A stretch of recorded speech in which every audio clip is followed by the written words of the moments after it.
Hello everyone, welcome to Edutab. इस session में हम मेंस की आंसर राइटिंग जो हमारा विजय सीरीज चल रहा है उसमें जीएस 3 के 4 क्वेश्चन देखेंगे जिनको हम आंसर करेंगे मेंस एग्जाम के पर्सपेक्टिव से। और इन आंसर्स के थ्रू इन क्वेश्चन को कैसे आंसर करना चाहिए, क्या हमारी अप्रोच होनी चाहिए, क्या हमारा क्वेश्चन का फॉर्मेट होना चाहिए, स्ट्रक्चर होना चाहिए, ये सभी आपको समझ में आएगा। ये है day 3 of our series 30 days का जो हम 120 क्वेश्चंस कवर कर रहे हैं। जनरल स्टडीज 3 का जो हमारा पेपर है उसके क्वेश्चंस हम कवर करेंगे। 2 4 मार्क्स के क्वेश्चंस, एक 8 मार्क्स का और एक 20 मार्क्स के क्वेश्चंस को हम कवर करेंगे जिस तरीके से एचएएस के मेंस एग्जाम में आता है। राइट दोस्तों, ये आई होप ये इसकी जो क्वेश्चन फाइल है वो आप देख चुके हो हमारे टेलीग्राम चैनल पर, क्योंकि हर दिन 10 बजे सुबह आपको मंडे टू सैटरडे ये हमारा शेड्यूल है जहां पर आपको जो है टेलीग्राम चैनल पर क्वेश्चन फाइल शेयर की जाती है, उसको आपको आंसर करना है और उसके आंसर्स को आपको टैली करना है विद दिस सेशन। इस सेशन में जो भी आपको आंसर दिखाए जा रहे हैं आपको उससे टैली करना है। यहाँ पर मंडे को जो है GS1 और ये पूरे वीक 8 PM पर ये सेशंस आपके जो है आते हैं। मंडे को GS1, Tuesday GS2, Wednesday GS3, Thursday Friday Saturday GS1, GS2, GS3, इस तरीके से ये सेशंस चलेंगे। आई होप आप रेडी हो हमारे सबसे पहले क्वेश्चन के आंसर को देखने के लिए।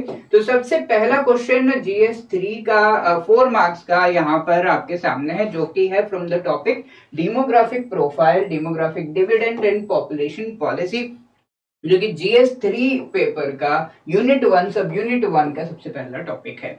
यहाँ पर पूछा गया है क्वेश्चन में, list the steps taken by the Indian government, जो कि इंडियन गवर्नमेंट के द्वारा लिए जाने चाहिए, needs to take to reap the benefits of India's favourable demographic dividend. तो आपको यहाँ पर ऑल्दो ये 4 मार्क्स का क्वेश्चन है, दो चीजें आंसर करनी है। पहला तो ये डेमोग्राफिक डिविडेंड से रिलेटेड एक दो लाइन, इसके साथ इंडियन गवर्नमेंट के द्वारा क्या स्टेप्स लिए जाने चाहिए वो आपको यहाँ पर बताना होगा। राइट दोस्तों, ये क्वेश्चन फ्रेम किया गया है, ये जो 2017 में क्वेश्चन आया था उसके बेसिस पर। More than 45% of India's population is below the age of 25 years. How can it be a boon, ये किस तरीके से बून हो सकता है टू द इंडियन इकोनॉमी, ये चीज पूछा गया था। तो किस तरीके से इस को जो है यूज किया जा सकता है वो हम लिखेंगे तो ऑलमोस्ट सिमिलर हमारा कॉन्टेक्स्ट बन जाता है। सबसे पहले हमें क्या करना है, डेमोग्राफिक डिविडेंड इंडिया का जो फेवरेबल है उसके बारे में लिखना है। तो demographic dividend occurs when proportion of working people ज्यादा है। ये चीज हमें बता देनी है कि जो वर्किंग पीपल है उनकी पॉपुलेशन इंडिया में बहुत ज्यादा है, और ये चीज होती है हर एक कंट्री के साथ एक फेज होता है जहां पर उनकी वर्किंग पॉपुलेशन मैक्सिमम हो जाती है। तो वर्किंग पॉपुलेशन इंडिया की मैक्सिमम है at this point of time, और ये जो है बढ़ता जाएगा टिल अराउंड 2030 से 40 के आसपास जो है ये वर्किंग पॉपुलेशन मैक्सिमम और हो जाएगा। तो ये जिस तरीके से बढ़ रहा है ये एक एडवांटेज है इंडिया के लिए। इस पर्टिकुलर पीरियड में हम जो है एक्सेल कर सकते हैं इकोनॉमिक, सोशल, पॉलिटिकल, हर एक डायमेंशन में, बिकॉज यूथ की पॉपुलेशन ज्यादा है। तो यहाँ पर इंडिया जो है इस चीज को यूज कर सकता है productive and contribute to the growth of the economy. India में 62.5% जो पॉपुलेशन है वो 15 से 59 ईयर्स, जो कि वर्किंग पॉपुलेशन कहलाती है, इस के हैं। तो इस ये एक बहुत बड़ा पोटेंशियल है जो कि इंडिया के एक्चुअल ग्रोथ में कंट्रीब्यूट कर सकता है। बट वो कैसे कर सकता है, तो गवर्नमेंट के द्वारा क्या स्टेप्स लिए जाने चाहिए एक्चुअल ग्रोथ में इसको कन्वर्ट करने के लिए। सबसे पहली चीज हमें ध्यान देना चाहिए कि एम्प्लॉयमेंट इनका हो। यूथ तो है लेकिन अगर बेरोजगार बैठे रहेंगे तो वो कंट्रीब्यूट नहीं कर पाएंगे। तो इनके एम्प्लॉयमेंट जनरेशन से रिलेटेड स्टेप्स लिए जाने चाहिए, बिकॉज ये जो है अर्नर बन सके, यानी कि ये जो अगर अनएम्प्लॉयड रहेंगे तो वो डिपेंडेंट रह जाएंगे। इनको जो है अर्नर बनाना होगा, इसके लिए जॉब क्रिएशन की जरूरत है। दूसरा है स्किल डेवलपमेंट की बहुत ज्यादा जरूरत है। चलो हमने एम्प्लॉयमेंट तो जनरेट कर दिया, पर इन जो यूथ है उनके पास स्किल्स ही नहीं है, ऐसे स्किल्स ही नहीं है कि उन्हें एम्प्लॉय किया जा सके। स्किल डेवलपमेंट चाहिए। तो उसके लिए हमारा सबसे पहला स्टेप होना चाहिए कि जो करिकुलम में जो पढ़ाया जा रहा है वो स्किल एनहांस करने के लिए पढ़ाया जाए, और इसके साथ में जो लोग पढ़कर निकल भी गए हैं उनका इंडस्ट्री स्पेसिफिक स्किल डेवलपमेंट हो। इसके लिए गवर्नमेंट कई सारे जो इनिशिएटिव्स है वो ले चुकी है। यहाँ पर आप उनके बारे में एक दो लिख सकते हो। मिनिस्ट्री ऑफ स्किल डेवलपमेंट का पीएम कौशल विकास योजना जो चलाया जा रहा है, ये एक एग्जाम्पल है इस चीज में, वो आप बता सकते हो।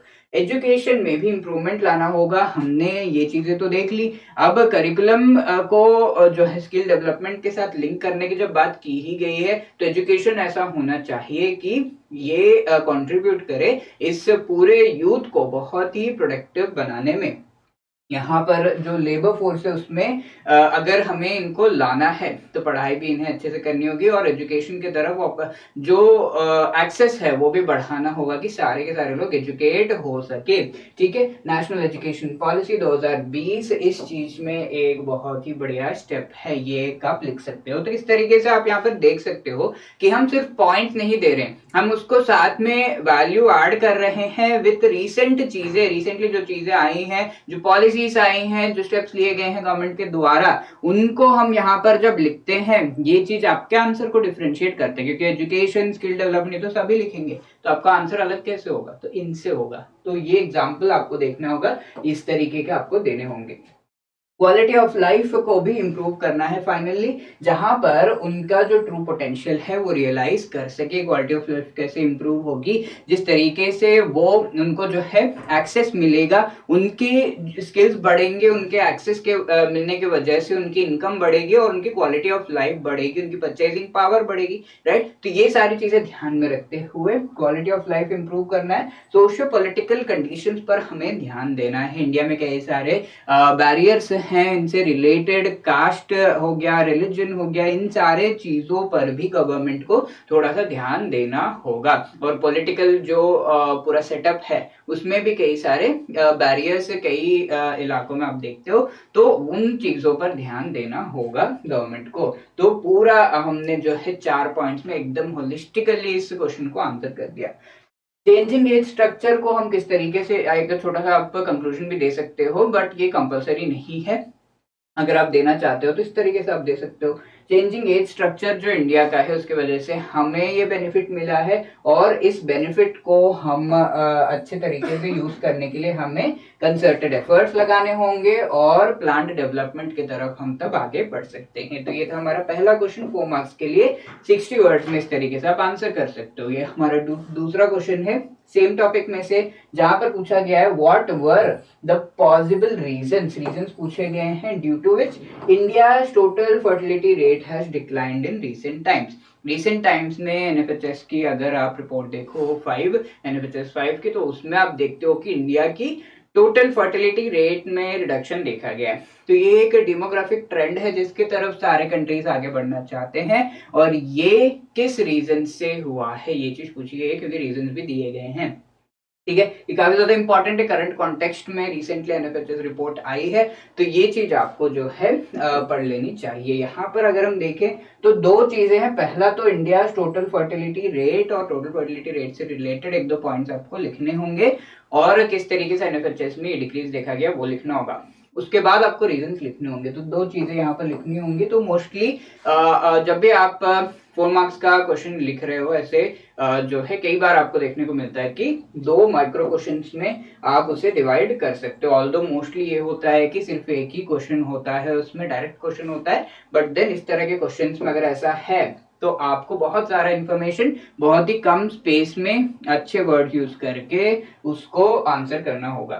इंडिया का टोटल फर्टिलिटी रेट डिक्लाइन कर गया है 2.2 जो था 2015-16 में, उससे 2.0 तक, एक्चुअली 2.1 जो है रिप्लेसमेंट लेवल इसे कहा जाता है टोटल फर्टिलिटी रेट का, जहां पर हमारे दो वाला कॉन्सेप्ट जो है वो अच्छे से अप्लाई होता है, और पॉपुलेशन की ग्रोथ हम नहीं देखते हैं, पॉपुलेशन स्टैग्नेशन की तरफ हम कह सकते हैं कि वो जाता है। पॉपुलेशन एक्सप्लोड हो रहा है अभी तो इंडिया में, बट वो चीज जो है कंट्रोल में आ रही है, जहां पर टोटल फर्टिलिटी रेट यानी कि एक महिला अपने पूरे जिंदगी में 2 बच्चों को ही जन्म देगी, यानी कि आगे जाकर जो कपल है उनको ये 2 बच्चे रिप्लेस कर रहे हैं, राइट। तो ये चीज हो रही है। तो अगर ऐसा हो रहा है तो TFR जो है वो 2.1 होना चाहिए, बट हम उससे भी आगे निकल कर 2.0 पर आ गए हैं, यानी कि हमारी जो पॉपुलेशन इंक्रीज की स्पीड है वो कम हो रही है धीरे धीरे।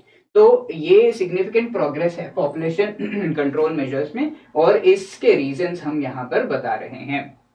ठीक है, TFR का डेफिनेशन भी हमने बता दिया, average number of children born to a woman in her lifetime. ये आप एकदम सामने एकदम स्टार्टिंग में भी लिख सकते हो।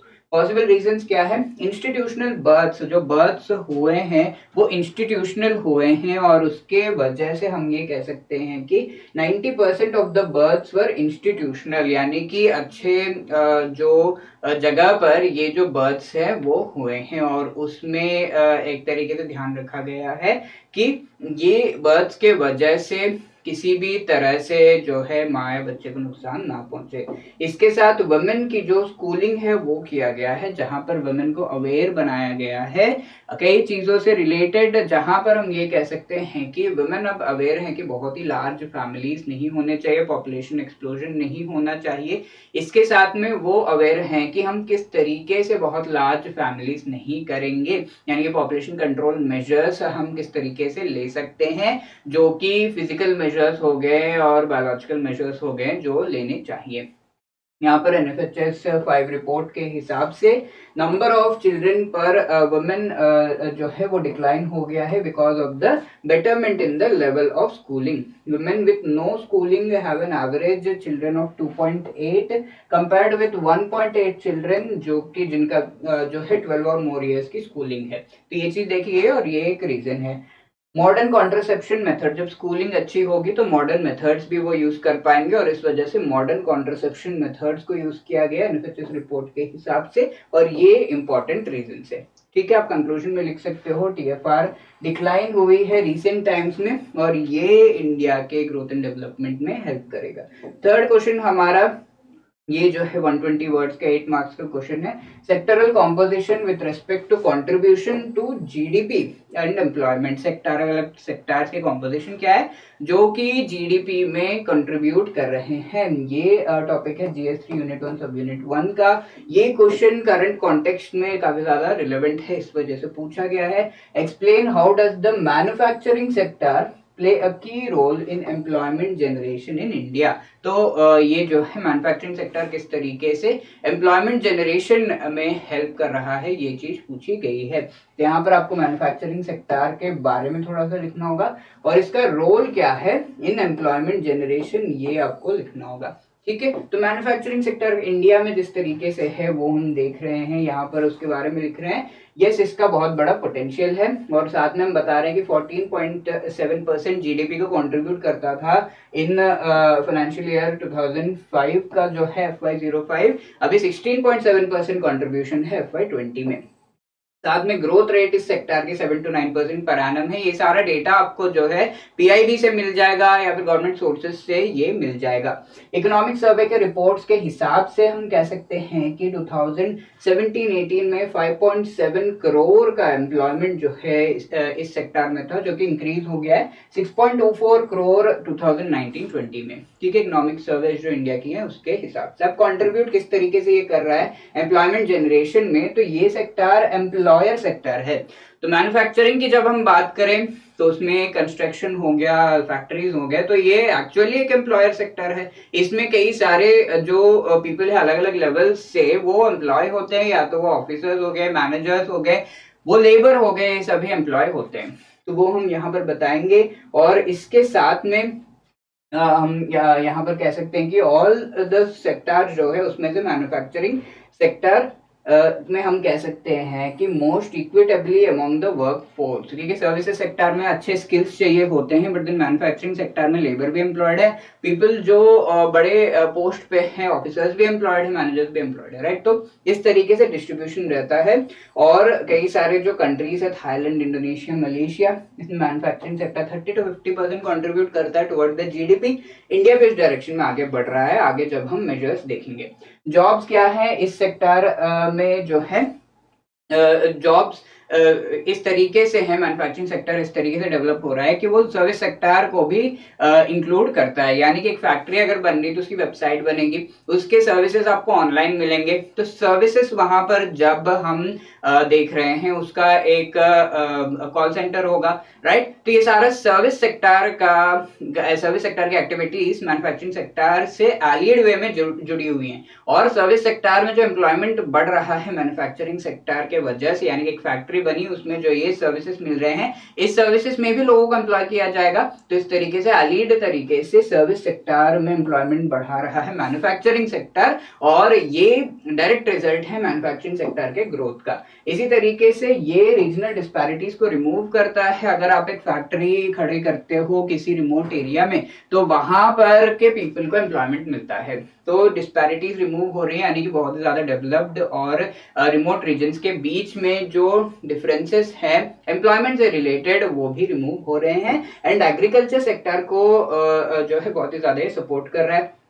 मैन्युफैक्चरिंग इंडस्ट्रीज से जो चीजें बनती हैं, फार्म मशीन्स हो गई और अलग अलग प्रोडक्ट्स जो एग्रीकल्चर में यूज होता है रॉ मटेरियल्स, वो सब जो है इनिशियल हम कह सकते हैं कि प्रोडक्ट्स बनते हैं जिनसे एग्रीकल्चर सेक्टर भी आगे बढ़ रहा है। यानी कि एग्रीकल्चर सेक्टर के जो एम्प्लॉयमेंट है उसको भी मैन्युफैक्चरिंग सेक्टर सपोर्ट कर रहा है, क्योंकि हम धीरे धीरे फार्म मैकेनाइजेशन की तरफ आगे बढ़ रहे हैं। तो ये पॉइंट्स आप लिखोगे और इसके साथ में आप ये भी बताओगे कि दो ये सारी चीजें हैं मैन्युफैक्चरिंग सेक्टर की, आप कुछ मेजर्स बता सकते हो जो गवर्नमेंट के हैं जिनसे इस सेक्टर का जो है और भी ज्यादा इंप्रूवमेंट हो रहा है। जैसे कि नेशनल मैन्युफैक्चरिंग पॉलिसी 2011 के बारे में आप बता सकते हो।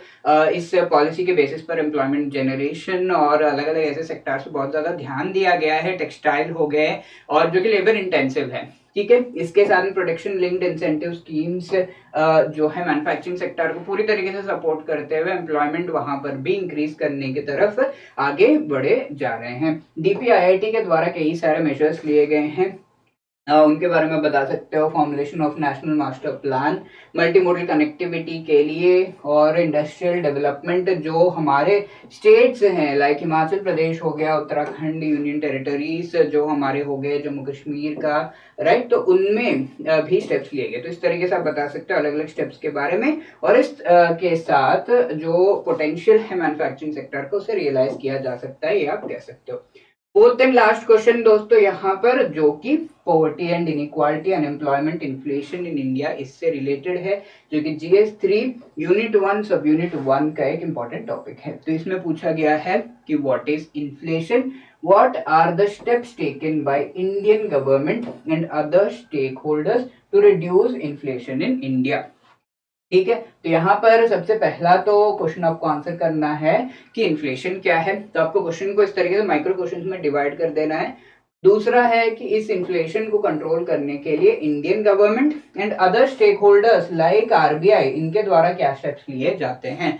तो ये तीन पार्ट्स में आप इसको डिवाइड कर सकते हो। और इस इन्फ्लेशन को कंट्रोल करने की जरूरत क्या होती है, थोड़े से आप वहां पर जो है इसके बारे में लिख सकते हो। ठीक है, यहाँ पर आपने बताया कि इन्फ्लेशन क्या है। सबसे पहले आप उसका डेफिनेशन, जो कि ये राइज है in general level of prices, ये बता दे रहे हो। और ये जो जनरल लेवल ऑफ प्राइसेस में राइज होता है वो बहुत ज्यादा अगर हो जाएगा तो इसके कॉन्सिक्वेंसेस अच्छे नहीं होते। आप बता रहे हो कि टाइप्स ऑफ इन्फ्लेशन क्या है, डिमांड पुल और कॉस्ट पुश इन्फ्लेशन के बारे में, जहां पर अगर डिमांड बढ़ रही है, इसकी डिमांड अगर बहुत ज्यादा बढ़ गई, यानी कि लोग जो है इसके लिए बहुत सारे पैसे देने के लिए रेडी है, तो सबसे ज्यादा पैसे जो देगा उसी को ये मिलेगा। यानी कि इसकी प्राइस बढ़ गई, 10 रुपीज था तो कहता है कि 12 रुपए में भी मैं खरीदूंगा क्योंकि इसकी डिमांड बहुत हाई है। ठीक है, तो इसकी प्राइस बढ़ गई, 10 से 12 हो गया, राइट। तो डिमांड पुल, कॉस्ट पुश, जहां पर इसको बनाने के लिए कॉस्ट बढ़ गया, पहले आप 10 रुपीज में बना पाते थे, अब 12 रुपीज लग रहे हैं इसको बनाने और सेल करने में, तो इसका कॉस्ट 10 से 12 हो गया, राइट। तो इस तरीके से cost push inflation, demand pull inflation के बारे में आप लिखोगे। अब रीजंस क्या है इस इन्फ्लेशन के लिए, गवर्नमेंट स्पेंडिंग एक बहुत ही बड़ा रीजन है, जहां पर गवर्नमेंट जो है वो स्पेंड करती है और उसके साथ में पैसा लोगों के हाथ में बहुत ज्यादा बढ़ जाता है। और ये पैसा लोगों के हाथ में जब ज्यादा होता है तो वो किसी भी रिसोर्स के लिए ज्यादा से ज्यादा पैसे देने के लिए रेडी होते हैं। तो ये एक रीजन है। मॉनेटरी स्टिमुलस, जहां पर रिजर्व बैंक ऑफ इंडिया जो है किसी रीजन से गवर्नमेंट स्पेंडिंग के लिए या किसी और रीजन से मनी जो है इनटू द मार्केट छोड़ती है, तो मनी मार्केट में जाता है तो लोगों के हाथ में पैसे ज्यादा होंगे और वो किसी भी ऑब्जेक्ट के लिए ज्यादा पैसे देने के लिए रेडी होंगे। इसके साथ में एक्सटर्नल शॉक्स जैसे कि कोविड-19 का सिचुएशन हुआ तो बहुत सारी मैन्युफैक्चरिंग रुक गई थी, इवन एग्रीकल्चरल प्रोडक्ट्स भी यहाँ से वहां नहीं जा पा रहे थे, सबका दाम बढ़ गया था क्योंकि उसकी सप्लाई ही नहीं है। तो ये है, ठीक है। अब स्टेप्स क्या हो सकते हैं इनको रिड्यूस करने के लिए? आप एक पॉइंट यहाँ पर बीच में लिख सकते हो कि इसके वजह से क्या होता है, किस तरीके से दाम अगर बढ़ जाते हैं तो ऑब्वियसली वो परचेसिंग पावर जो है लोगों का वो कम हो जाता है। इसके बारे में भी एक पॉइंट आप लिख सकते हो और ये हमारे मार्केट में अनस्टेबिलिटी लेकर आता है, इन्वेस्टमेंट्स कम होते हैं, ये सारी चीजें आप लिख सकते हो, एक दो पॉइंट्स यहाँ पर ऐड कर सकते हो, राइट। स्टेप्स क्या लिए जाते हैं? तो सबसे पहला आप रिजर्व बैंक ऑफ इंडिया का जो इन्फ्लेशन टारगेटिंग है उसके बारे में बताओगे कि किस तरीके से आरबीआई जो है इन्फ्लेशन को टारगेट करता है और इसका मैंडेट आरबीआई एक्ट में दिया गया है आरबीआई को, जहां पर सेंटर और आरबीआई बैठकर एक ब्रैकेट फिक्स किया है उन्होंने 2 to 6% का, जिसमें हमारा सीपीआई कंबाइंड जो है वो होना चाहिए, कंज्यूमर प्राइस इंडेक्स। इसको इंश्योर करने के लिए क्या स्टेप्स लिए जाते हैं?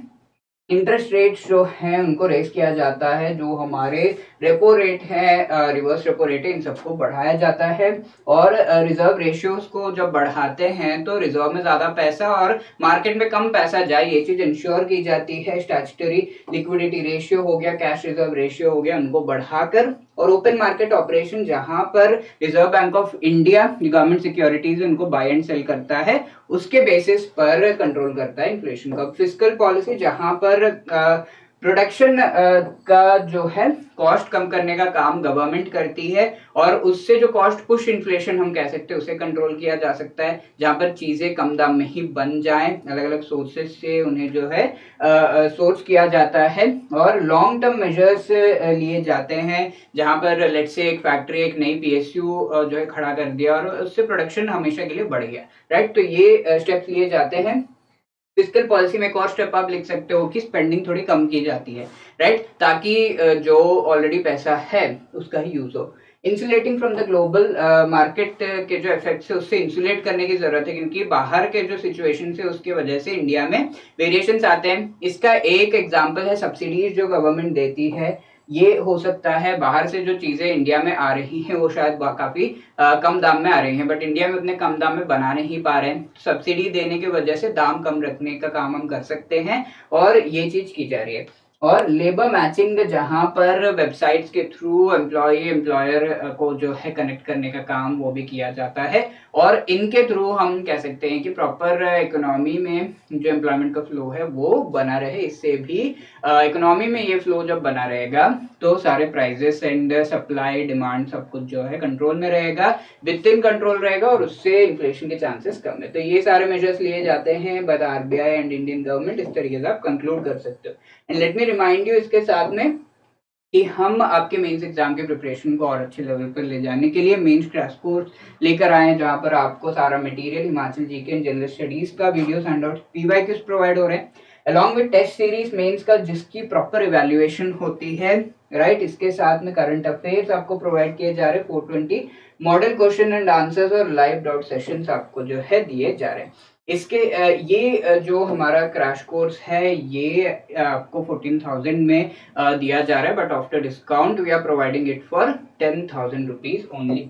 इसके साथ अगर आप चाहते हो कि मेरे पास मटेरियल है, सिर्फ मेंस टेस्ट सीरीज चाहिए जहां पर इवैल्यूएशन मुझे चाहिए, तो आपको वो भी प्रोवाइड किया जा रहा है। Test series with evaluation Himachal GK का आपको सारा मटेरियल वीडियोस एंड पीवाईक्यूज में भी अवेलेबल है।